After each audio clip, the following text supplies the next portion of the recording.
انسان میں اگر انسانیت ہو تو یقیناً وہ ہمدرد ہوتا ہے، دوسروں سے محبت کرنے والا ہوتا ہے، دوسروں سے پیار کرنے والا ہوتا ہے، دوسروں کی بھلائی سوچنے والا ہوتا ہے، دوسروں کو ایذا نہیں دیتا، تکلیف نہیں دیتا، ہمیشہ مشکل حالات میں ان کی دستگیری کرتا ہے، ان کے لیے مشکلات پیدا نہیں کرتا، ان کے لیے آسانیاں پیدا کرتا ہے۔ ضمیر جب زندہ ہوتا ہے، ایمان جب تازہ ہوتا ہے، انسانیت جب بیدار ہوتی ہے، تو پھر انسان اپنی سینکڑوں مجبوریوں کو دبا کر دوسروں کی مجبوریوں کو ضرورتوں کو پورا کرتا ہے۔ اور جب انسانیت مر جاتی ہے، حیوانیت غالب آ جاتی ہے، یا حیوانیت سے بھی اگلا درجہ نقطۂ عروج پر پہنچ جاتا ہے، تو پھر یہی دو ٹانگوں پر چلنے والا انسان اپنے رویوں سے ایک خونخوار بھیڑیا بن جاتا ہے، درندہ بن جاتا ہے، بلکہ درندوں کو بھی پیچھے چھوڑ دیتا ہے۔ تاریخ میں ہمیں ایسے واقعات بھی ملتے ہیں جہاں ان لوگوں کا حال ملتا ہے کہ جن کا ضمیر مردہ، جن کی انسانیت مردہ، جن کا احساس مردہ،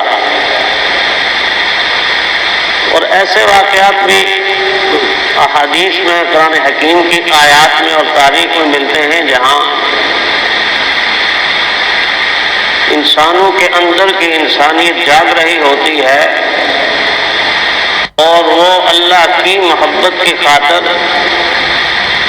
دوسروں کے لیے اپنا سب کچھ قربان کرنے کے لیے تیار ہو جاتے ہیں۔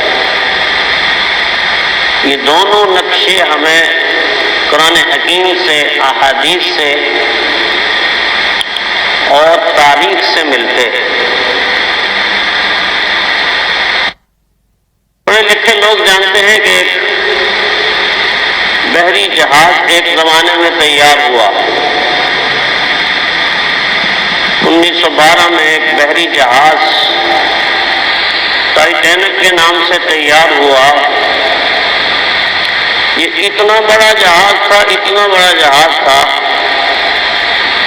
کہ 60,000 ٹن کا جو ہیکل جہاز تھا، بحری جہاز، جس کے بنانے والے ماہر نے غرور اور تکبر میں آ کے ایک جملہ بھی بولا تھا، اس جملے کو بھی تاریخ نے محفوظ کر دیا۔ بڑا متکبرانہ جملہ بولا تھا جب یہ جہاز بنا تھا،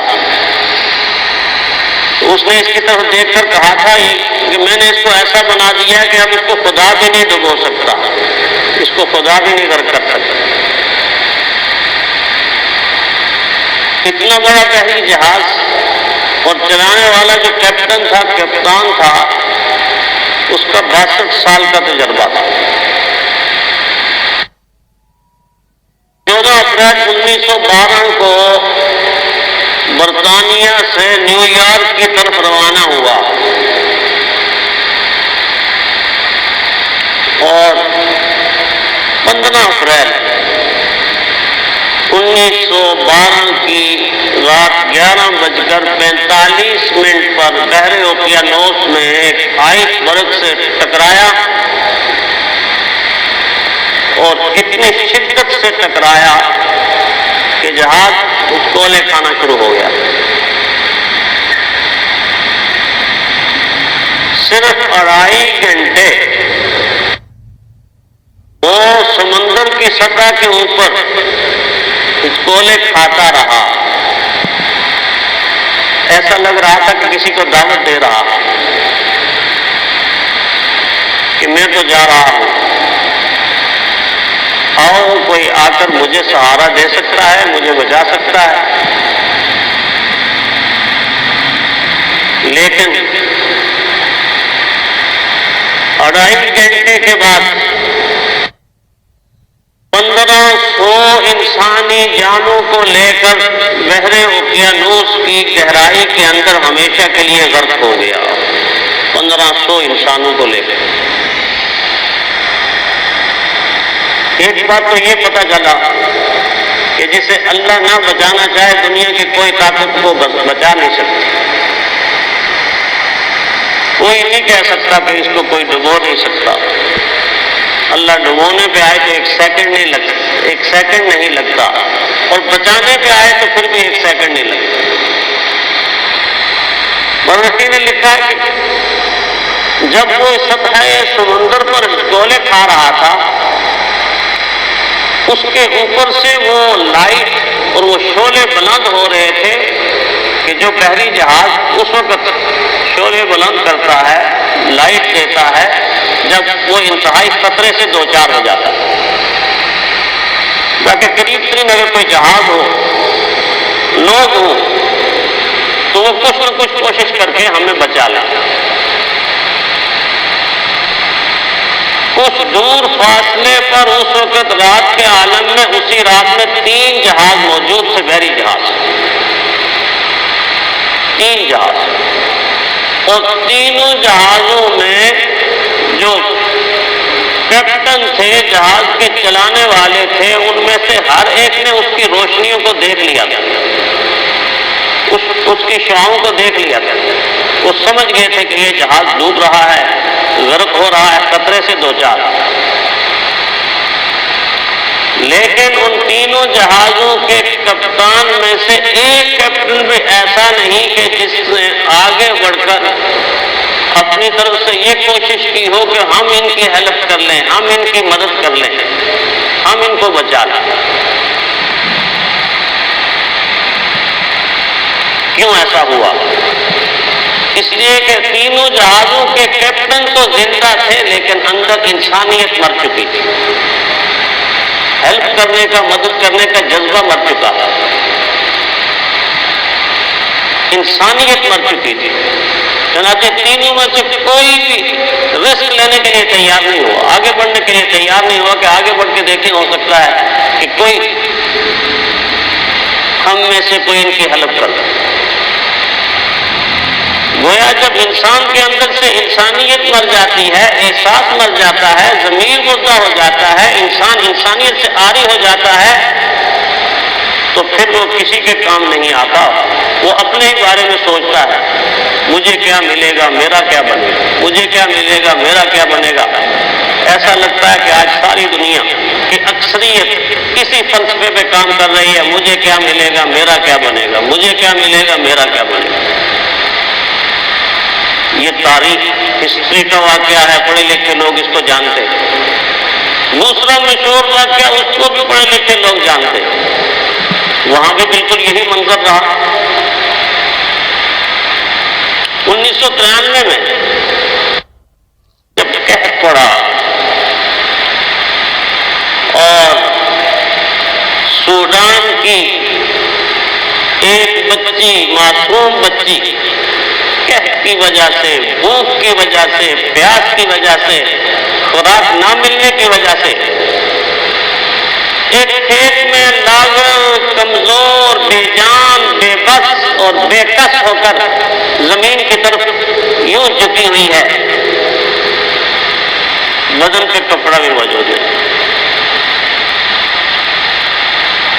اسی دوران وہاں سے ایک صحافی گزرا، کیون کارٹر، تو ساؤتھ افریقہ سے تعلق رکھتا تھا. اس نے اپنے کیمرے میں اس تصویر کو بند کر دیا اور تصویر میں یوں نظر آتا ہے، آپ میں سے اکثر لوگوں نے وہ تصویر دیکھی ہوگی کہ بچی زمین کے اوپر گر رہی ہے اور قریب المرگ ہے، اور کچھ فاصلے کے اوپر ایک پرندہ گدھ، جس کو ہم چیل بھی کہتے ہیں، وہ بیٹھا ہوا اس انتظار کے اندر کہ کب اس کی جان نکل جائے تو میں اس کو نوچ نوچ کے اپنی خوراک بنا لوں. میں اس کو نوچ نوچ کے اپنی خوراک بنا لا.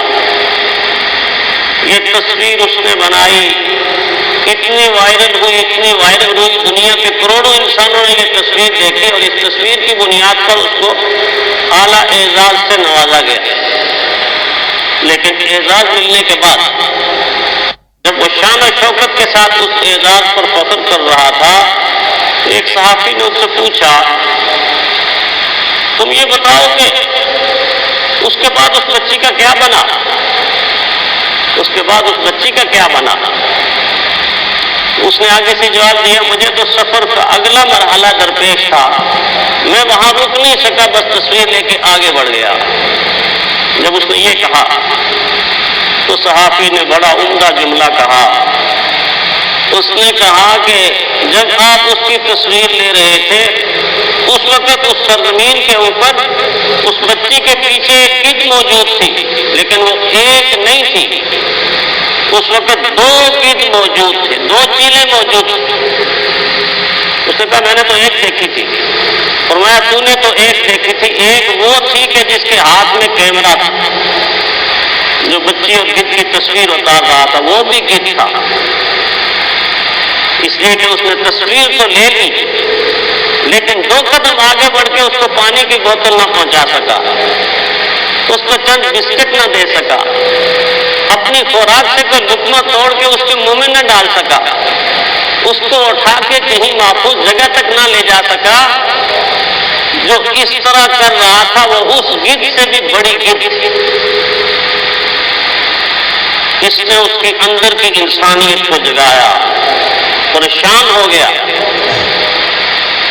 اور پھر اتنا پریشان ہوا کہ اسی غم میں چند دن میں اس نے خودکشی کر لی.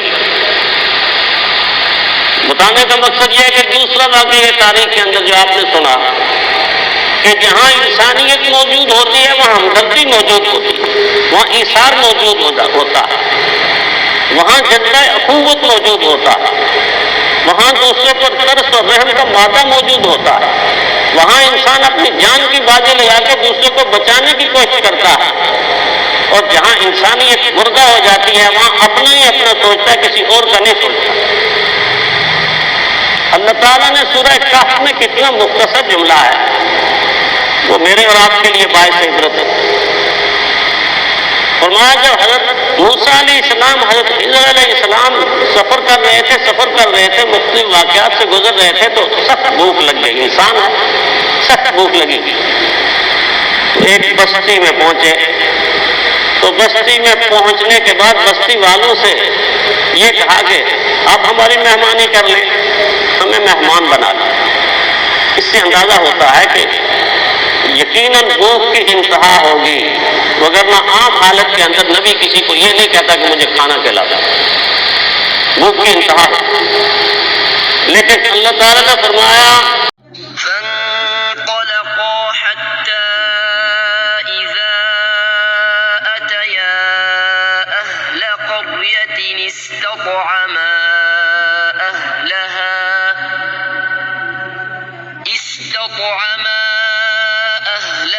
فأبوا أن يضيفوهما فوجدا فيها جدارا.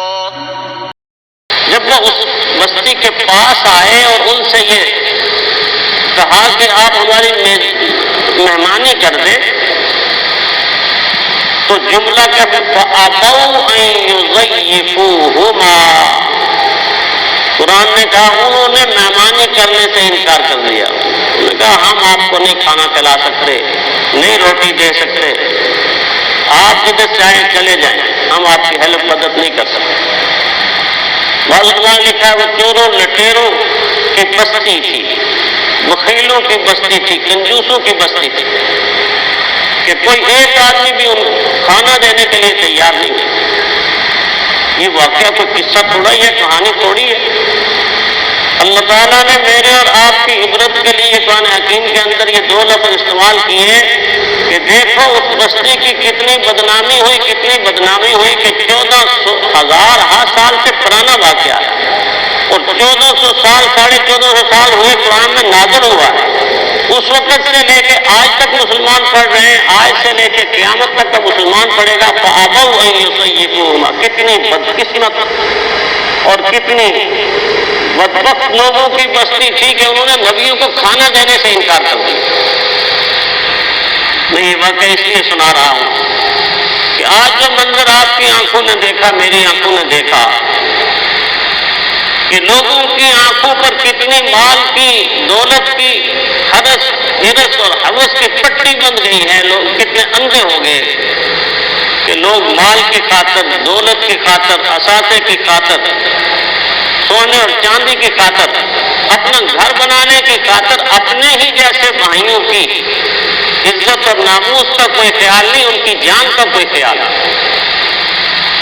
آج چند لوگ سارے کو میں نہیں کہوں، چند لوگ تاجر اور چند لوگ ہوٹلوں والے جنہوں نے یہ منفی رویہ مری کے اندر پیدا کیا ہے، مری کی پوری بستی کے لوگ، ظاہر ہے کہ ساری بستی کے لوگ تو ایسے نہیں، وہاں تو صالحین ہیں، متقین ہیں، تہجد گزار ہیں، نمازی ہیں، سخاوت والے لوگ ہیں۔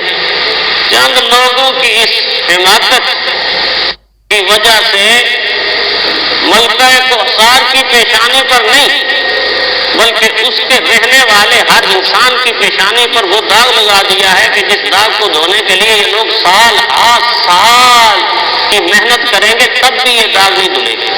اتنا کالا سیاہ داغ ہے، اتنا کالا سیاہ داغ ہے کہ چند لوگوں نے ایسی حرکت کی، ہوس پرستی، دولت پرستی، مال پرستی اور انسانیت سے عاری کام کیا ہے، بدنامی سارے زمانے کے اندر ہوئی۔ اور کتنے پتھر دل لوگ جن کے فطرے کو لوگ ملکہ کوثر کہتے ہیں، آج وہ ملکہ جس روپ میں آئی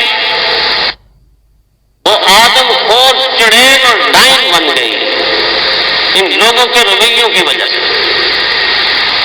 ایک رویہ تو ان لوگوں کا آیا جن کو اللہ پوچھے گا، اگر توبہ نہ کی تو اللہ پوچھے گا، اور توبہ کر بھی لی تو جن کے ساتھ انہوں نے اس طرح کا سلوک کیا ہے جب تک ان سے معافی نہیں مانگیں گے اس وقت تک اللہ تعالیٰ بھی معاف نہیں کرے، حقوق العباد کا معاملہ۔ اور دوسری بات یہ بھی سمجھ میں آتی ہے کہ بے حسی کی کس انتہا تک ہماری قوم پہنچ چکی ہے اور ہمارا مقتدر طبقہ پہنچ چکا ہے۔ یہ واقعہ کوئی دور ہزارہا میل دور کوہ کاف کا واقعہ نہیں، یہ واقعہ اسلام آباد سے 55 کلومیٹر 60 کلومیٹر کے فاصلے پر ہو رہا ہے۔ ہماری ساری کی ساری مقتدر قوتیں اور طاقتیں نرم اور گرم بستروں میں سوتی رہی اور مری کی گلیوں میں موت کا رقص ہوتا رہا۔ تو کسی نے کہا نا کہ ختم ہوتا ہی نہیں کوہرام تیرے شہر میں، ختم ہوتا ہی نہیں کوہرام تیرے شہر میں، آدمیت ہو گئی نیلام تیرے شہر میں، دس رہا ہے بے تکلف آدمی کو آدمی۔ کون سا نافذ ہے اب اسلام تیرے شہر میں، کون سا نافذ ہے اب اسلام تیرے شہر میں؟ اب تو انسانوں کو وہ موت مارتے ہیں جس سے درندے بھی پناہ مانگتے ہیں۔ کبھی ایک زمانہ ہوتا تھا کہ اگر کسی کو بری موت کی کوئی گالی دیتا تھا تو وہ کہتا تھا یہ کتے کی موت مر جائے، لیکن آج اس سے برعکس آج کیا ہے؟ آج یہ ہے کہ کل گلی کے ایک کتے نے یہ کتے سے کہا، کل گلی کے ایک کتے نے یہ کتے سے کہا بھاگ ورنہ آدمی کی موت مارا جائے گا، بھاگ ورنہ آدمی کی موت مارا جائے گا۔ اب تو یوں آدمی کو مار رہا، بے حسی ہے، دولت پرستی ہے، ہوس پرستی ہے، ایسا لگتا ہے انسانیت مر چکی ہے، اخلاقیات مر چکی ہیں، ضمیر مردہ ہو چکے ہیں، اور ہر ایک اپنا ایمان بیچنے کے لیے تلی کے اوپر رکھ کے ایسے کہ لے لو میرے ضمیر کی قیمت لگا لو، میرے ایمان کی قیمت لگا لو، بس مجھے پیسہ مل جائے، مجھے دولت مل جائے۔ وہاں جانے والوں کے قصور تو لوگ بڑے بتاتے ہیں کہ یہ قصور تھا، ایک بہت بڑا قصور، ایک بہت بڑا قصور ان کا یہ تھا کہ جو موت کی وادی میں گئے ہیں، جو وہاں گئے ہیں، وہ پاکستانی تھے، وہ پاکستانی تھے۔ یقین جانے اگر ان میں سے ایک بھی بندہ فارنر ہوتا، ایک بھی بندہ باہر کا ہوتا، امریکہ کا ہوتا، کسی اور جگہ کا ہوتا، تو 30 گھنٹے تو دور کی بات ہے، آدھے گھنٹے کے اندر 10 ہیلی کاپٹر مری کا طواف کرتے آپ کو نظر آتے، مری کا طواف کرتے آپ کو نظر آتے، اور جنگی ہیلی کاپٹر ہنگامی بنیادوں کے اوپر اس بندے کو آدھے گھنٹے میں مری سے نکال کے اسلام آباد سے اپنے ملک میں روانہ کر دیتے۔ پکی بات، یہ پکی بات، ایسا ہوا اس سے پہلے کئی لوگ پھنسے ہیں برف کے اندر، لیکن جب ہمت کی تو 1 گھنٹے کے اندر ان کو نکال لیا۔ وجہ کیا تھی؟